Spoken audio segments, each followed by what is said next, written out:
Akadini henyu sisimeli isi tiri nani zvedu. Tokumbira kuti mutibatsirewo. Pane mukadzi anonzi Chipo Ednar Mbengeranwa.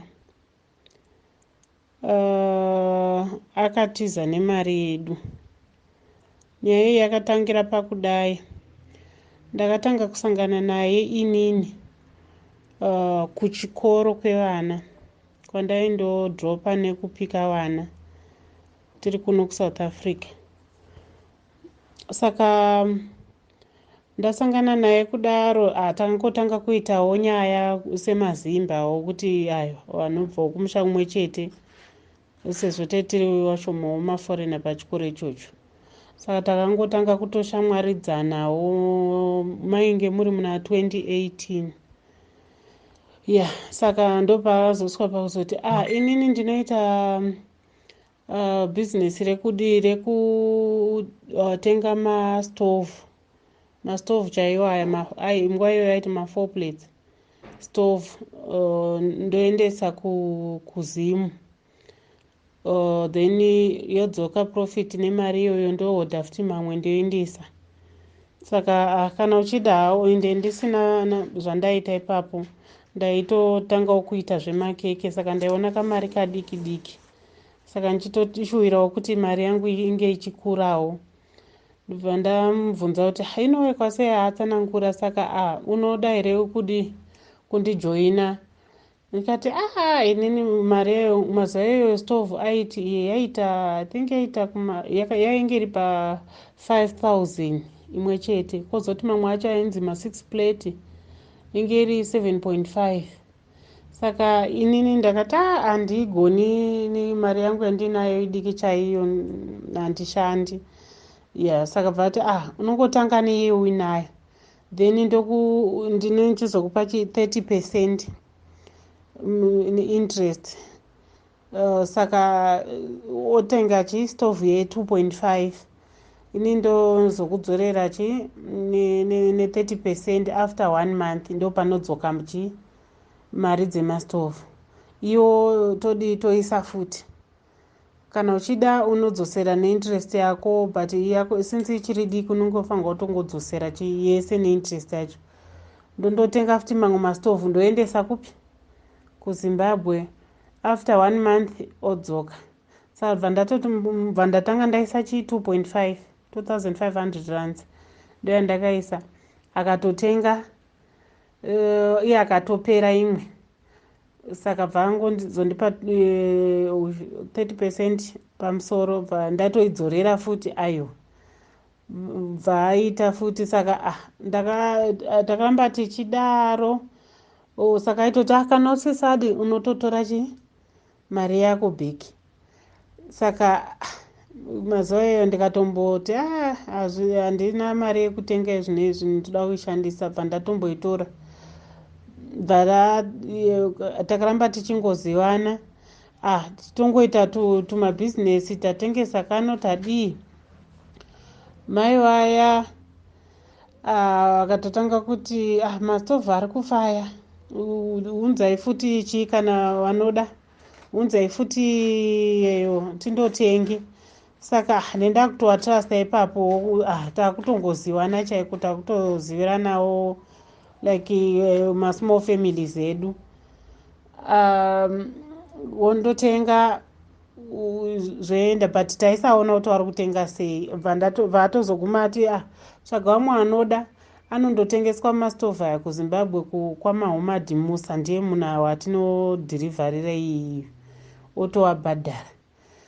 Saka kana uchitsvaga vamwe vanoda ini ndaitoudza maclose friends and relatives ndowandaitoudza tese tatovanganiko 7-8 vanhu ipapapa. Tikazviita kunge 3-4 months. Saka inini murume wangu akazoshayika. Ndopakasimuka mweya wake wetsvina ipapo. Mari dzese dzakabuda dzevana dzechikoro. Inini ndakapanika kuti ndakapanika kuti ndafirwa kudai murume wangu akashaika sudden death. Ndararama sei sezvo ndisingashandi? Saka pakabuda mari ndikatanga ndikati rega ndiite yachiti pabuda contract yekuti tidai project yekuti tidai kuZimbabwe. Ndamupa mari ombokupa interest. Pabuda kamwe kakadai regera zvakaitika izvozvo kuti akatora mari dzakawandisa within like 3 months achiti iyi tiri kumira kuti idzoke pabuda imwe, iyi tiri kumira kuti idzoke pabuda imwe. Inini anombozvifunga kuti munhu uyu anganga atone imwe pfungwa. Akatora mari vanhu vakatoisa mari dzimwe dzemastovhu, inini dzimwe dzekunzi dzadzekuti kune transmitter, kune maelectricals ada kutengwa nemastovhu zvezvangosangana nemari dzevamwe vanhu idzodzo. Saka vanhu vaingotojoina vachitaura naye akatofoma group, ndiye reWhatsApp group. Tamirira mari kunzi mwedzi dare wadarika, mwe tikaona wadarika yaisimboya interest yacho monthly, yadarika 3 months mari haina kuuya. Ko zvikanzi wamuhamadi waita mistake, wadhipozitira mari pai kubva kuZimbabwe straight kupersonal account yangu. Ndikati kupersonal account kunoiswa mari dzebusiness. Anzi inini ndendisi kuyeka, handina kubatika, saka wangoisa kupersonal. Kutikati ko business account, business account rangu rari nechikwereti, saka ndaitya SARS weTexa, ndaitya SARS kuti inotora mari kwekuine chikwereti. Ndikati chikwereti chemari chinodarika mari yakawandisa yewanhu yaeka yemuti yavharirwa, achiti mari iyo ndaisirwa kupersonal, saka bhengi ravhara freezer account. Saka haisi kutotoreka. Ndiri kunzi ndiunze matsamba neweSARS chichi akambotanga kutaura zvakawanda. Munin'ina wangu aiziva nezveSARS, bvanzi aiwa zvinetsi, iwo endesa marisitsa waitengesa nawo kupi uko unopenalizwa hako, asi kwete stereka, asi mari yako unodzorerwa. Akambodai achipoterera dzima ratoti zviri kuramba izvi. Mari yakavharirwa pa isusu vamwe tatorerwa mari yese yakaenda ikoko, yanzi yavharirwa. Akabva zvino ati regai ndinotengese imba kuHarare. Aenda kuHarare akamboita madelaying tactics akawanda. Isi tichingoti alright, ndakundotengesa imba kuti ndikudzoserei mari dzenyu. Aenda adzoka zvikanzi haina kutengwa. Munhu wacho anga arida kuitora titondosangana kuSouth Africa. Ndasvika kunoku mari haina kuzoiswa saka ndakutodzokera futi kupi kuHarare. I think anenge inge akutonetsa nemurume wake, nokuti vanhu wezvikwetu wangu akunetsa kumba kwacho. Abvanzi bvaati ndanzi pano haugari kusvika mari iyo yadzoka, saka ndakutodzokera kuHarare kuti ndozame kuitengesa imba. Inini bva ndaenda kuHarare, bva ndati uri papi, ndoda kuiona imba yacho iri kutengeswa, nokuti ndaitongonoti zvinezvi zviri kungoramba achidhileyiwa. Ndaenda ndataridzwa imba yacho haitowethi mari yainzi iri kutengeswa nayo. Ndikati iwo chindipa stand yacho nemba ndozvitengesera ndega.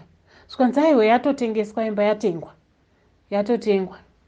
Achinja paya aona kuti ndati chiisa musama mangu ndozvitengesera, because ndatoona kuti hapana zviri kuitika.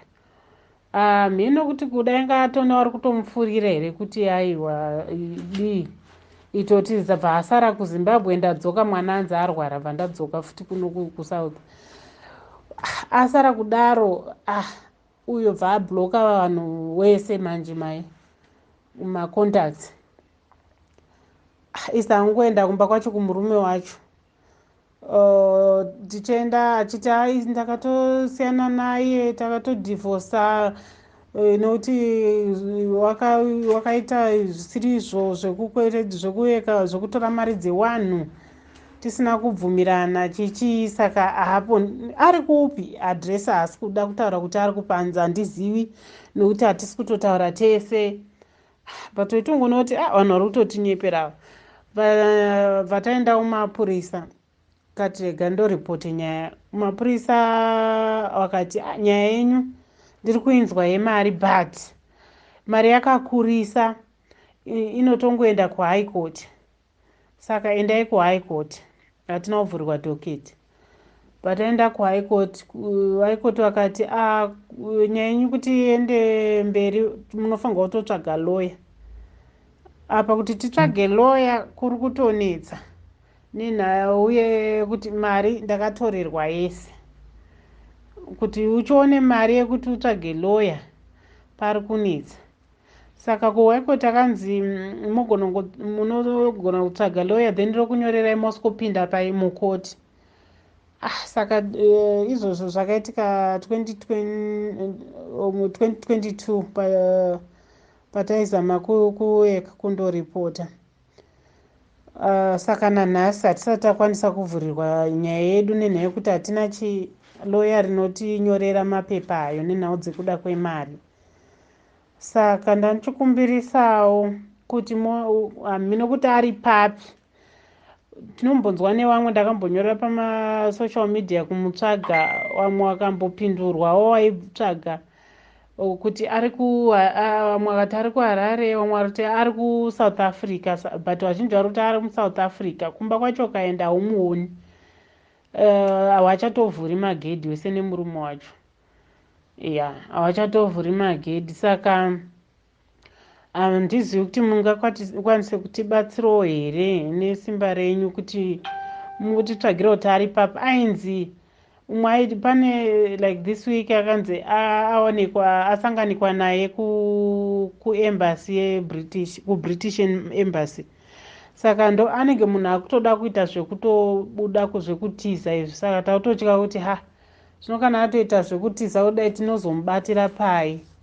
Saka vamwe ndoadvaisa kuti imbonzwa isisi Mela anogona kubatsirai kuti nyangwe akatiza kuenda kuUK anogona wane simba rekumubata, vazhinji vari kubatsirwa. Saka ndandichikumbirawo sisi Meli, mari yewana ndikutotambura nemari yechikafu chewana. Vana vakatorerwa mari, mumwe wacho mukuru ainge akatojoinawo izvo zvekutenga mastovhu achitoti ndiwedzere mari yechikoro. Tichikawo anhu akatanga first year second year mari yake inenge isapedzi university. Saka taiti tiwedzere, yakabva yavharirwa zvikanzi yavharirwa neSARS, yavharirwa kumaofisi eSARS neSARS nenhau dzetaxi. Ndiri kuona kunyepa because akatoti block, akabloka vanhu vese haasi kubatika kuti ari papa. Saka ndandichikumbirisawo chaizvo kuti mutibatsirewo. Ndichaisa mapicture maproof of payments ataiita kwaari. Mamwe mapayments aiti deposit apa kune munhu uyu, kampani iyi kunyanya, ndo zvaaita izvozvo izvo. Saka takatrasta munhu zvisirizvo, munhu ane hutsotsi, munhu mbavha zvayo, akatoita kuhwanda asi kuoneka.